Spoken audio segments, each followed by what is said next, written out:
বিশ্বনবী মেরাজে গেলেন, মেরাজ থেকে ফিরে আসলেন। বিশ্বনবী বর্ণনা করলেন, আমি বাইতুল মাকদাস দেখেছি মাঝরাতে, লক্ষাধিক নবীকে নিয়ে নামাজের ইমামতি করেছি, 7 আকাশ দেখেছি, আল্লাহর আরশ দেখেছি, আল্লাহর সাথে কথা বলেছি, আবার ফজরের আগেই মক্কায় ফিরে এসেছি। সবাইকে খাইছে খাইছে, মুহাম্মদের মাথার তার ছিঁড়ে গেছে, নাউজুবিল্লাহ পড়ে। আবু জাহেল, উতবা, সাইবা সবাই মিলে একটা সুযোগ পেল, বলল এতদিন আমরা আবু বকররে বুঝাইতে পারি না, আজকে মুহাম্মদ যে গাঞ্জাখুরি কথা বলে এটা বললে আবু বকররে আমাদের দলে নিয়ে আসা যাবে। সবাই সাইয়েদনা আবু বকরের কাছে যায়, যে বলে আবু বকর জানো নাকি তোমার নবী নতুন কথা আমদানি করেছে? কি বলেছে আমার নবী? তোমার নবী বলে মাঝরাতে বাইতুল মাকদাস গিয়েছে। বাইতুল মাকদাসে তখন দ্রুতগামী ঘোড়া দিয়ে ছুটলেও যেতে লাগে 15 দিন। অ্যাবাউট টার্ন কাম ব্যাক, ফিরে আসতে আরো 15 দিন, মোট কয় দিন? 1 মাস। যেতে আসতে 1 মাস। তোমার নবী মাঝরাতে নাকি বাইতুল মুকাদ্দাসে ইমামতি করছে, 7 আকাশ ঘুরেছে, আল্লাহর আরশ দেখেছে, আল্লাহর সাথে কথা বলেছে, আবার ভোর হওয়ার আগে নাকি মক্কার জমিনে ফিরে এসেছে। আবু বকর বললেন, আসলেই কি আমার নবী এই কথা কইছে? সবাই এক বাক্যে বলে, হ্যাঁ তোমার নবী মুহাম্মদ এই কথা বলেছে। আবু বকর দ্ব্যর্থহীন কণ্ঠে ঘোষণা করে দিলেন, আমার নবী যদি এই কথা বলে থাকে, আমার নবী সত্য বলেছে, সত্য বলেছে, তিনি কখনো মিথ্যা বলতে পারে। বিশ্বনবী খুশি হয়ে গেলেন, সাইয়েদনা আবু বকরের জন্য দোয়া করে দিলেন, আর বললেন, আবু বকর আনতা লাস্তা আবু বকর ফাকাত, আজকে থেকে তুমি শুধু আবু বকর নও, আজকে থেকে তুমি আবু বকর সিদ্দিক। সিদ্দিক সত্য গ্রহণে, সত্য প্রকাশে, সত্য মানার ক্ষেত্রে আপোষহীন, কোনো আপোষ নাই। চিল্লায় এখন ঠিক কিনা? সে আল্লাহ বললেন, ওয়াযকুর ফিল কিতাবি ইব্রাহিম ইন্নাহু কানা সিদ্দিকান নাবিয়্যা। ও নবী, আপনার এই কোরআনের ভেতরে আমার খলিলের নামটা রাখেন, কারণ আমার খলিল যেন তেন কোনো নবী নয়, সাধারণ পয়গম্বর নয়, আমার নবী ইব্রাহিম হলো সিদ্দিক, সত্য প্রকাশে আপোষহীন। এজন্য আল্লাহ খুশি হয়ে ওনার একটা টাইটেল দিলেন, টাইটেলটা হলো খলিল। ওয়াত্তাখাযাল্লাহু ইব্রাহিমা, চিল্লায় বলেন ওয়াত্তাখাযাল্লাহু ইব্রাহিমা, আমি ইব্রাহিমকে খলিল বানিয়েছি। খলিল মানে দোস্ত। খলিল মানে কি? আল্লাহ দুনিয়ার একজনের দোস্ত ডাকে। কি মজার ব্যাপার, কেমন লাগে তার কাছে শুনতে, সুবহানাল্লাহ কইবেন না? ওনারে বানাইলেন খলিল, আর বিশ্বনবীরে বানাইলেন হাবিব। সুবহানাল্লাহ পড়েন। বাপ বেটা সব নিয়ে গেছে। সাইয়েদনা ইব্রাহিম হচ্ছেন বাবা, আর বিশ্বনবী ছেলে। বিশ্বনবীর অনেক উপরের পুরুষ হচ্ছে সাইয়েদনা ইব্রাহিম, তো এটা পরদাদা না, বাবা না? বিশ্বনবী বলতেন, আনা দাওয়াতু আবি ইব্রাহিম, আমি নবীরে পেয়ে নাসানাসি করো, আমি তো ইব্রাহিম আলাইহিস সালামের দোয়ার ফসল। উনি যদি মক্কায় দাঁড়িয়ে দোয়া না করতেন, আমার বিশ্বনবীর জন্ম হতো না। সুবহানাল্লাহ পড়েন। এজন্য বাবা হলো খলিল, ছেলে হলো হাবিব। খলিল মানেও বন্ধু, হাবিব মানেও বন্ধু। খলিল মানে এমন বন্ধু যেই বন্ধু আল্লাহরে খুশি করার জন্য কাজ করে, আর হাবিব মানে এমন বন্ধু যারে খুশি করার জন্য আল্লাহ নিজে কাজ করে। কার পাওয়ার বেশি? হাবিবের কয়েক ডিগ্রি বেশি। সুবহানাল্লাহ পড়েন। তার মানে বাপ বেটা, বাবা হলো খলিল, ছেলে হলো হাবিব। এই বাপ বেটার মধ্যে অনেক বিষয়ে মিল আছে না নাই? হাদিস কোরআনে খুঁজলে আপনি অনেকগুলো মিল পাবেন। আজকে 7টা মিলের কথা শোনাবো। সাইয়েদনা ইব্রাহিম আলাইহিস সালাম আর বিশ্বনবীর মাঝে 7টা মিল খুঁজে পাওয়া যায়। চিৎকার করে বলেন কয়টা? শুনবেন? কষ্ট হচ্ছে? ঘুমে ধরছে? রাত তো অনেক হয়ে গেল, সর্বনাশ, 11টা। হ্যাঁ শুনবেন? কতক্ষণ? সারা রাত? তাকবীর পড়া যাবে? হ্যাঁ জোরে না আস্তে? ভাগাভাগি করে দেন। শুরুতে বিবাহিতরা দেন, তারপর অবিবাহিতরা দেন, তারপর সবাই দেন। দিবেন? বিবাহিত কারা কারা আসছেন দেখি? ঘটনা নাকি? অবিবাহিত নাই এলাকায়? হ্যাঁ কম, মাশাআল্লাহ, তো বরকতের এলাকা। আলহামদুলিল্লাহ। দেখি অবিবাহিত কারা কারা আসছে? ওমা, এগুলো আইলো কই থেকে আবার? 2 হাত করে তুলছে না? 1 হাত, 1 হাত। ঠিক আছে, মাশাআল্লাহ। শুরুতে বিবাহিতরা দেন, এরপর অবিবাহিতরা দিয়েন। শুরুতে বিবাহিতরা রেডি হন। আমি লিল্লাহি তাকবীর বললে আল্লাহু আকবার। গলা ধার দিতেছে অনেকে। বিবাহিতরা রেডি? দেখবো কাদের পারফরমেন্স কেমন হয়। বিবাহিতরা পড়েন লিল্লাহি তাকবীর। অনেক আওয়াজ, সংখ্যায় বেশি এরা। এবার অবিবাহিতদের পালা। হ্যাঁ, অবিবাহিতরা রেডি? দেখি কি অবস্থা। এবার অবিবাহিতরা দাও লিল্লাহি তাকবীর। মিলে তিনটা পড়েন লিল্লাহি তাকবীর, লিল্লাহি তাকবীর, লিল্লাহি তাকবীর। ঘুমটুম আছে না গেছে? বাপ বেটার মধ্যে কয়টা মিল? চিল্লায় বলতে হবে কয়টা? এক নাম্বার মিল হচ্ছে ফেস কাটিং এ মিল। সুবহানাল্লাহ। সাইয়েদনা ইব্রাহিম আর বিশ্বনবী চেহারা একরকম। বিশ্বনবী যখন মেরাজ রজনীতে আকাশে গেলেন, এক এক আসমানে এক এক নবীর সাথে দেখা, এক আসমানে সাইয়েদনা ইব্রাহিমের সাথে দেখা। মেরাজ শেষ করে যখন সাহাবীদের কাছে বর্ণনা করছেন কোন নবীর চেহারা দেখতে কিরকম, বিশ্বনবী বললেন আম্মা ইব্রাহিম, বুখারীর বর্ণনা, আম্মা ইব্রাহিম ফানজুরু ইলা সাহিবিকুম। আর ইব্রাহিম নবীর চেহারা কেমন জানতে চাও? জানতে হলে আমি বিশ্বনবীর দিকে তাকাও। আমার চেহারা দেখতে যেমন, আমার বাবা সাইয়েদনা ইব্রাহিমের চেহারা প্রায় হুবহু এরকম। তার মানে এক নম্বরে কোন দিকে মিল? চেহারাতে মিল, ফেস কাটিং এ মিল। চিল্লায় কোন ঠিক কিনা?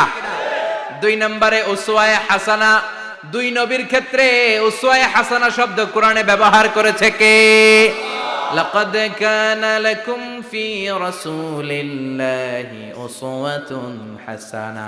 তোমাদের জন্য বিশ্বনবীর জীবনীর ভেতরে উত্তম আদর্শ আছে না নাই? আবার ইব্রাহিমের ক্ষেত্রে বললেন কাদ কানাত লাকুম উসওয়াতুন হাসানাতুন ফি ইব্রাহিম।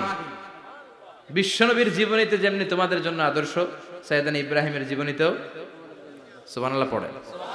তার মানে বিশ্বনবীও মডেল, সাইয়েদনা ইব্রাহিমও মডেল। নাকি শাহরুখ খান আমাদের মডেল? ইমরান খান, জর্দা খান, কেউ আমাদের মডেল? নায়ক নায়িকা, গায়ক গায়িকা, ক্রিকেটার, সেলিব্রিটি, ডান্সার একটাও আমাদের মডেল হতে পারে? কোন কবিরা আমাদের মডেল? আমাদের মডেল হলো নবীরা। চিল্লায় বলেন ঠিক কিনা? কবিরা এক একজন এক এক দিকে যায়, এক একজন এক এক কথা বলে। আউলা ঝাউলা চুল নিয়ে চলে, যার মাথা দিয়ে যেটা বেরোয় সেটা বলে। কিন্তু একজন নবী যেটা বলে অন্য নবী বিপরীত বলে না। কারণ কবিরা কথা বলে তাদের মন মস্তিষ্ক প্রসূত কথা থেকে, আর সব নবীদের কথা আসে একটা হেডকোয়ার্টার থেকে। হেডকোয়ার্টারটা কার? কোন নবী বলছে আল্লাহ একজন, আরেক নবী বলছে না দুইজন হতে পারে। কোন নবী বলেছে আখিরাত আছে, আরেক নবী আইসা বলছে নাও থাকতে পারে। এরকম কইছে? কারণ কবিদের মতো ওনারা মাথায় যা আসে পাগলের মতো তাই বলে না। তাদের মাথায় কথা আসে একটা হেডকোয়ার্টার থেকে। চিল্লায় বলেন হেডকোয়ার্টারটা কার?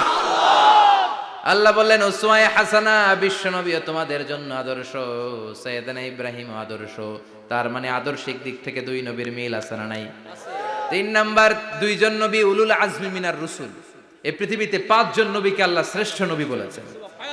নূহ আলাইহিস সালাম, ইব্রাহিম আলাইহিস সালাম, মূসা আলাইহিস সালাম, ঈসা আলাইহিস সালাম, বিশ্বনবী মুহাম্মদ রাসূলুল্লাহ সাল্লাল্লাহু আলাইহি ওয়াসাল্লাম। এই পাঁচজনের ভিতরে বাপ বেটা আছে না নাই? কথা কর। চার নাম্বার মিল হলো বাপ বেটা দুইজনই কাবা বানিয়েছে। আল্লাহু আকবার। সাইয়েদনা ইব্রাহিম বানিয়েছে বয়স্ক অবস্থায়, বিশ্বনবী বানিয়েছেন শৈশবকালে। পড়েন সুবহানাল্লাহ। বিশ্বনবীর বয়স মাত্র 10 বছর। কয় বছর? 10 বছর বয়স আমরা লুঙ্গিও পড়তাম না। কথা কন। ছোট বাচ্চারা অনেক সময় এই বয়সে লুঙ্গি খুলে ফেলায় না? গরমকাল আসলে লুঙ্গিগুলা সব খালের সামনে থুইয়া ডুবায়, চোখগুলা লাল করে আর করে বাইরে। আছে না নাই? কিন্তু বিশ্বনবী লুঙ্গি খোলেন না, লুঙ্গি পড়ে থাকে। কাবা ঘর নির্মাণের কাজ শুরু হলো, বিশ্বনবী পাথর টানতে শুরু করলেন।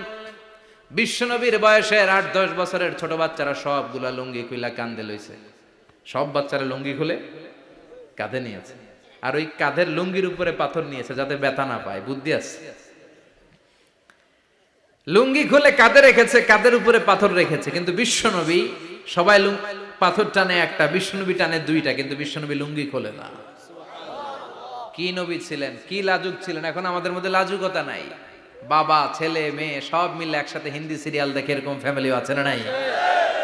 লাজুকতা হারাতে বসেছি। আল হায়াউ শু'বাতুম মিনাল ঈমান। লাজুকতা ঈমানের অঙ্গ। ইযা লাম তাস্তাহি ফাসনা মা শি'তা। যখন তোমার লজ্জা থাকবে না, তোর যা মন চায় তুই তাই করতে পারবি। লাজুকতা আমরা হারাতে বসেছি, কোনো ক্ষেত্রে আমাদের লাজুকতা নাই। বিশ্বনবী এত লাজুক ছিলেন, হালিমাতুস সাদিয়া বলে 5 বছর কুরাইশি মুহাম্মদকে আমি লালন পালন করলাম, একদিনও কাঁদতে দেখি নাই। ক্ষুধা লাগলেও কাঁদে না, ব্যথা পেলেও কাঁদে না, শুধু লজ্জাস্থানের জায়গা থেকে কাপড় সরে গেলে মুহাম্মদ চিৎকার দিয়ে ওঠে। কি লাজুক ছিলেন বিশ্বনবী। পাথর টানে কিন্তু লুঙ্গি খোলে না। আশেপাশের বন্ধু বান্ধব সব লুঙ্গি খুলে টানতেছে। চাচা আবু তালেব দৃশ্যটা দেখলেন, কিরে সবাই লুঙ্গি খোলা, এটা লুঙ্গি ছাড়া কেন? এটার গায়ে তো লুঙ্গি আছে। বিশ্বনবী ডেকে বললেন, মুহাম্মদ লুঙ্গি খোলো। কি খোলো? সবাই খুলছে, তুমিও খোলো। তুমি কাঁধে ব্যথা পাবে, কাঁধে লুঙ্গি রেখে পাথর টানো। বিশ্বনবী বললেন, না আমি ব্যথা পাই না, আমি লুঙ্গি খুলবো না। চাচা বলল, আরে ছোট মানুষ, সমস্যা নাই, খোলো।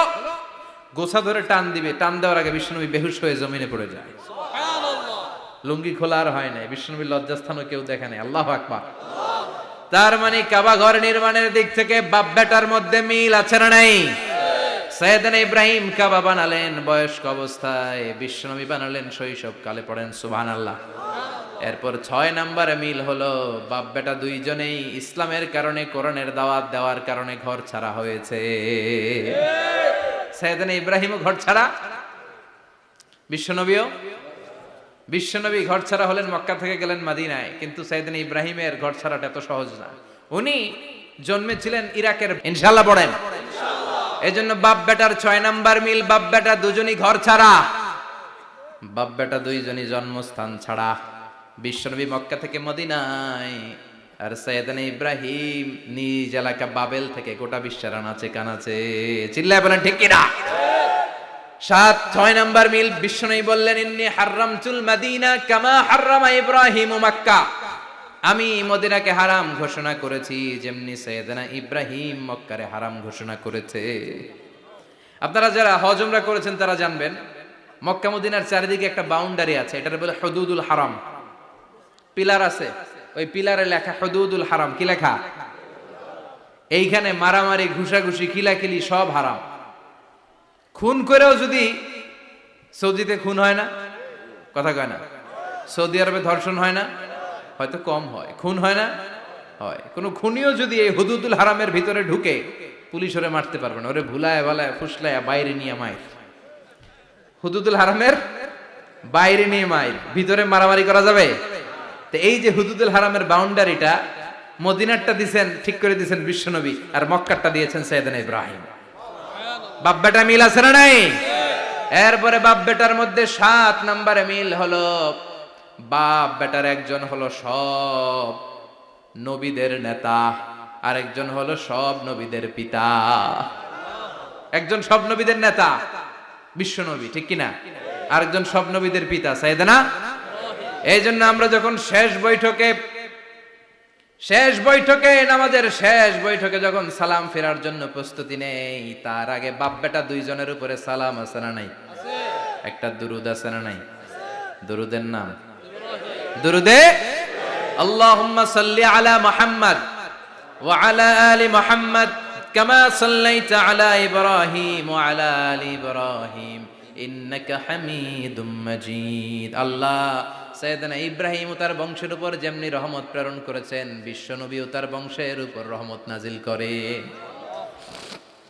আল্লাহুম্মা বারিক আলা মুহাম্মদ ওয়া আলা আলি মুহাম্মদ কামা বারাকতা আলা ইব্রাহিম ওয়া আলা আলি ইব্রাহিম ইন্নাকা হামিদুম মাজিদ। ও আল্লাহ, সাইয়েদনা ইব্রাহিমের বংশের উপর এবং তার উপর যেমনি বরকত নাজিল করেছেন, বিশ্বনবী ও তার বংশের উপর তেমনি বরকত নাজিল করে।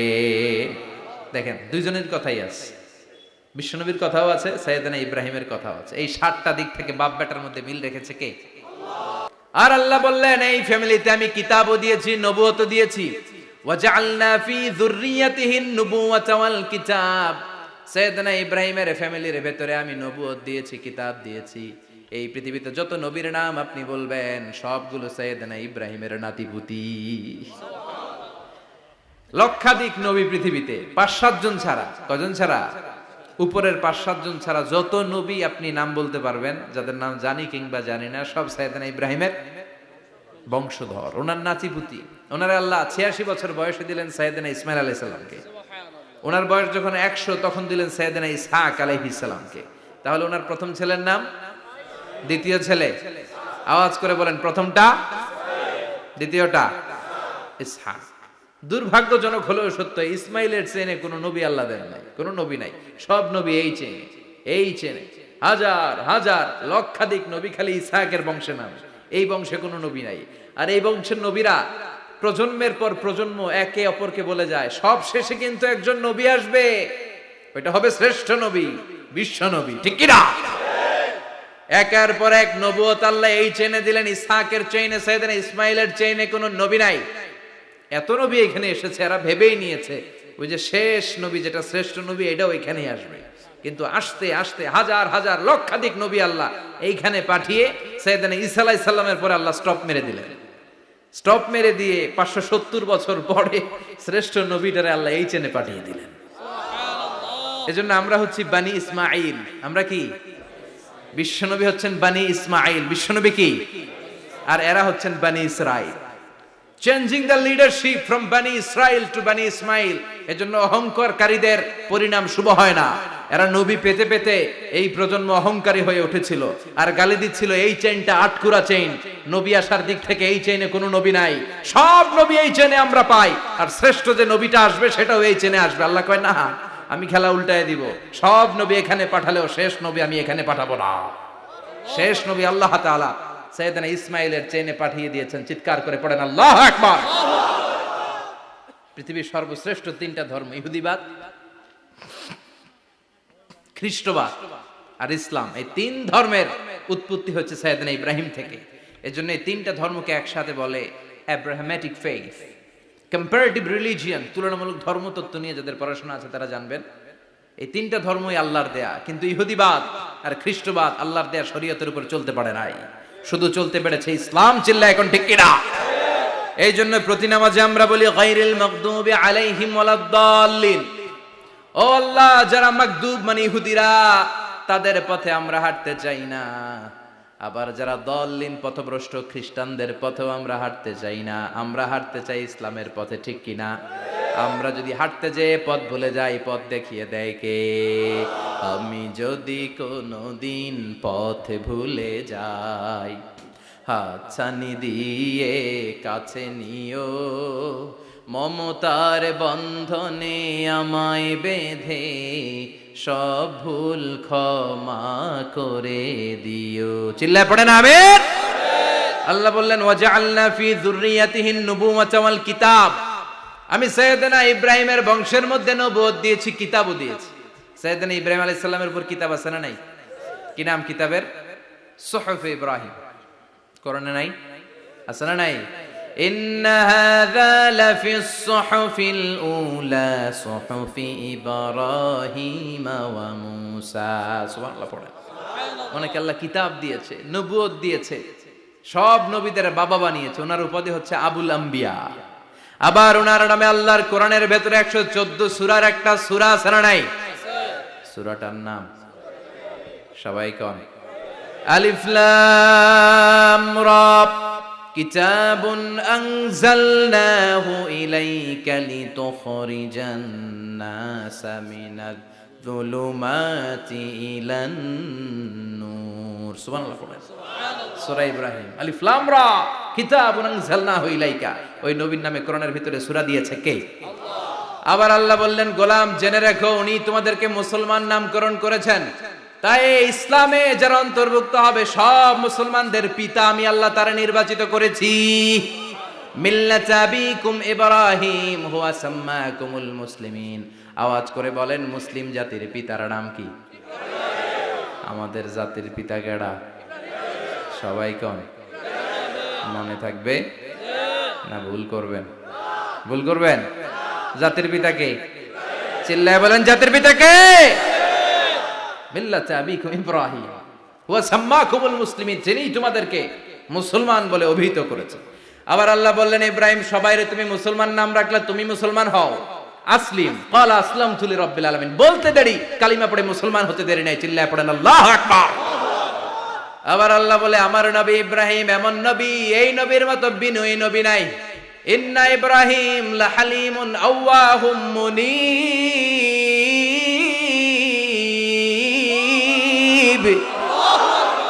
ইন্না ইব্রাহিম লাহালিম আওয়াহ মুনিব। এই নবী সহনশীল নবী, সুবহানাল্লাহ পড়ে। সহনশীলতার কোনো অভাব নাই, যেটার অভাব আমাদের মধ্যে সবচেয়ে বেশি। কথা কন, আমাদের বাংলাদেশিদের মধ্যে সহনশীলতার অভাব আছে না নাই? নিজে যেই দল করি এটাই ভালো, বাকি সব কালা, আছে না নাই? আমি তাবলীগ করি তো আমি ভালো, বাকি সব বাতিল। আমি জামাত ইসলাম করি তো আমি হক, বাকি সব বাতিল। আমি আহলে হাদিস তো আমি সেরা, আমার মতো সেরা কেউ নাই। এরকম অসহনশীল মানসিকতা আছে না নাই? নিজে যেটা বুঝি এটাই ভালো, বাকিরা কেউ ভালো না, বাকি কেউ ভালো না। আহা, কি ভয়ঙ্কর অবস্থা। কিন্তু সাইয়েদনা ইব্রাহিমের অভ্যাস এটা ছিল না, উনি সহনশীল ছিলেন। আমাদের বাংলাদেশে দেখেন কত ইসলামিক দল, কত পীরের মুরিদ, কত পীর। এই দেশে যত পীর, অনেক দেশে জনগণ এত নাই। কথা কন, এত পীর এই দেশে, অনেক দেশের জনসংখ্যাও এত না। এক ইসলাম, এক কোরআন, এক নবী, তারপরে গুতাগুতি আছে না নাই? কেউ কাউরে দেখতে পারে না, ঠেলা ঠেলি। হ্যাঁ, এ কাফের, তুই কাফের, তোর নানা কাফের, তোর 14 গোষ্ঠী কাফের, তোর পীর সাহেব কাফের, আছে না নাই? কয় আমার পীর সাহেব কাফের হলে তোর পীর সাহেবের 14 গোষ্ঠী কাফের। ওই কাফের মরলে যেখানে কবর দেয়া হবে, ওই কবরের উপরে যে ঘাস উঠবে, ওই ঘাস যে গরু খাবে, ওই গরুর দুধ যে খাবে, ওইটাও কাফের। কথা কন, আছে না নাই? কেউ কারো ভালো সহ্য করতে পারে না। একজন বলছিল, ভাই এই বাংলাদেশের জাতীয় খেলা হাডুডু হইলো কেন? আমাদের জাতীয় খেলার নাম, কথা কন, দেখছেন? একটা সামনে যাইতে চাইলে বাকি সবাই ঠ্যাং ধরে নিচের দিকে নামে, আছে না নাই? সামনে যেতেই দিবে না, ভালো কাজ করতেই দিবে না, কারো ভালোটা কেউ সহ্য করে না। উপরের দিকে উঠতে চাইলে ঠ্যাং ধরে ওইটারে নামায়। এজন্য আমাদের জাতীয় খেলা হাডুডু। কথা বলেন। আল্লাহ বললেন সাইয়েদনা ইব্রাহিমের চরিত্র কিন্তু এমন ছিল না। ইন্না ইব্রাহিম আলা হালিমুন আওয়াহুম মুনিব। আমার ইব্রাহিম ছিল সহনশীল। আল্লাহু আকবার। আমাদের বাংলাদেশীদের এখন সবচেয়ে বেশি দরকার এটা, সহনশীলতা। আমরা অযাচিত মন্তব্য করতে দ্বিধাবোধ করি না, কমেন্টস করতে দ্বিধাবোধ করি না। ফেসবুকে, ইউটিউবে কমেন্টস আছে না নাই? কার ব্যাপারে তুমি কমেন্টস করো, কি বিষয়ে কমেন্টস করো, ওই বিষয়ে আদৌ তোমার ধারণা আছে কিনা, পড়াশোনা আছে কিনা, তুমি ওইটাতে স্পেশালিস্ট কিনা, কোনো ধারণা। ইচ্ছে মতো কমেন্ট আছে না নাই? ইচ্ছে মতো মন্তব্য, একে অপরের প্রতি হিংসা, কোনো ভালোবাসা নাই, মহব্বত নাই। এক নবীর উম্মত, এক লা ইলাহার পতাকার তলে আমরা দাঁড়িয়ে, চিল্লায় বলেন ঠিক কিনা? তারপরে গুতাগুতি, কিলাকিলি, কেউ কাউরে দেখতে পারে না। আল্লাহ তুমি হেফাজত করো, আমাদের মধ্যে তুমি ঐক্য তৈরি করে দাও, হিংসা জিঘাংসা তুমি হৃদয় থেকে দূর করে দাও। আবার আল্লাহ বললেন ইন্না ইব্রাহিম কানা উম্মাতান ওয়াহিদা। আমার খলিল ইব্রাহিম শুধু সহনশীল নয়, আমার খলিল ইব্রাহিম একাই একটা উম্মত। এটা একটা কথা হইলো? একা একটা উম্মত হইতে পারে? আমরা সবাই উম্মত, কোটি কোটি মানুষ, ফলে বিশ্ব নবীর উম্মত, উম্মতে মুহাম্মাদে, ঠিক কিনা? একজন কি একটা উম্মত হইতে পারে? আল্লাহ বলেন ইব্রাহিম এমন নবী, একাই একটা উম্মত। সুবহানাল্লাহ পড়ে। ইন্না ইব্রাহিম কানা উম্মা ওয়াহিদার কারণ উনি যখন জমিনে ছিলেন একটা লোক আল্লাহর নাম নেয়ার মতো ছিল না, সব ছিল মুশরিক। উনি ছাড়া সব মুশরিক। উনি ছিলেন মুওয়াহহিদ, তাওহীদের পক্ষে। উনি ছাড়া পৃথিবীতে তখন যারা ছিল সব ছিল তাওহীদের বিপক্ষে, মানে মুশরিক। আল্লাহ বুঝাতে চাইলেন পুরো মুশরিক গোষ্ঠী একটা উম্মত, আমার ইব্রাহিম খলিল একাই আরেক উম্মত। ইন্না ইব্রাহিম কানা উম্মাতান ওয়াহিদা।